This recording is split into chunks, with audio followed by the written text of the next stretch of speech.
My second one is the closer situation. Obviously, Randy is out for probably the whole year, so Yeah. we can't really rely on him, and he was an all-star last year. Ryan Walker, he didn't have as good of a year as he had in the past year, and there was even some maybe a little bit of a loss of confidence from him. We saw some quotes where, maybe the frustration was getting to him a little bit. But this year, he seems to be back as like, I want the ball. I want to be the guy. That's my role. I can't wait to get back out there. So, I don't know if, he noticed that, maybe the confidence was a thing. Maybe he went to therapy, whatever it was. He came back with a different mindset. Still, I, not that I don't like Ryan Walker. I mean, like most relievers, I think he's probably a better eighth inning guy than a ninth inning guy. Yeah.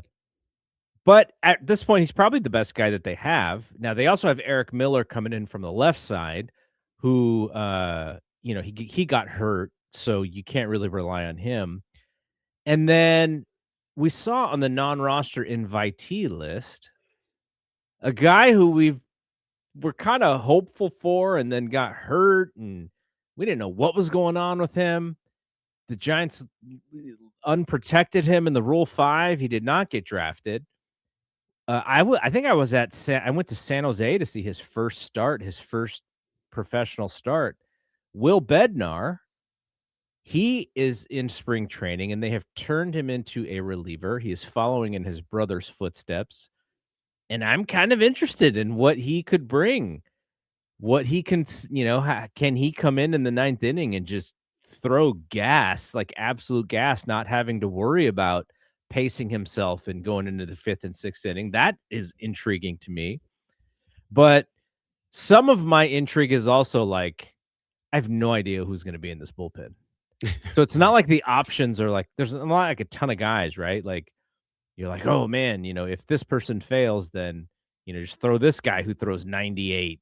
I mean, there's a few options, but none of them seem to be like surefire money options. So that's why someone like Bednar, I'm like, oh, maybe he's the guy. So it'd be interesting to see.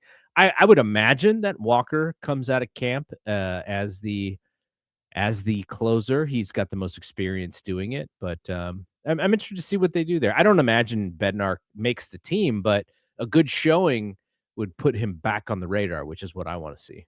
Yeah, I mean, they kinda have their guys. You're talking about Jose Buto, you're talking about Eric Miller, but again, like you said, am I happy with any of those guys being the 8th inning guy? No, not really. The Randy Rodriguez thing is such a bummer because I think Yeah.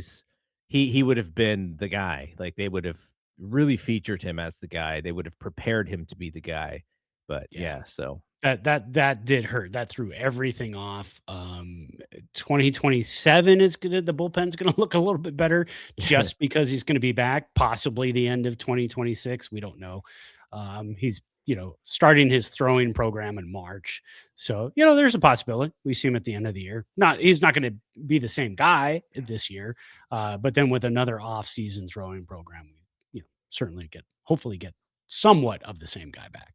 even though in our group chat I was calling him eighth inning Randy all year last year. Yeah, exactly. But he's what we've got.